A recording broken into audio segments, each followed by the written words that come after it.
కఠినమైన గరుకైన మన హృదయాన్ని నీళ్ళతో తడిపి దున్తాడు దేవుడు. మన హృదయం దున్నబడినప్పుడు, అది నలిగినప్పుడు, ఆ యొక్క హృదయము విరిగినప్పుడు, విరిగిన హృదయంలో విత్తనం వేయబడితే మొలుస్తుంది. విరగకపోతే దాంట్లో విత్తనం వేయలేము.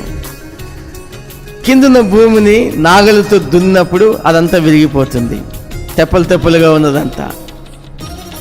మనము భూమికి వరకు నీళ్ళు కావాలనుకుంటాం. నీళ్ళు కావాలంటే ఆకాశంలో ఉన్న మేఘాలు విరగకపోతే వర్షం పడదు. మేఘం విరిగితే వర్షం పడుతుంది. ప్రతిదానికి దేవుడు ఒక పద్ధతిని నియమించాడు. ఫలింపు కావాలి అంటే ముందు కష్టం ఉంది.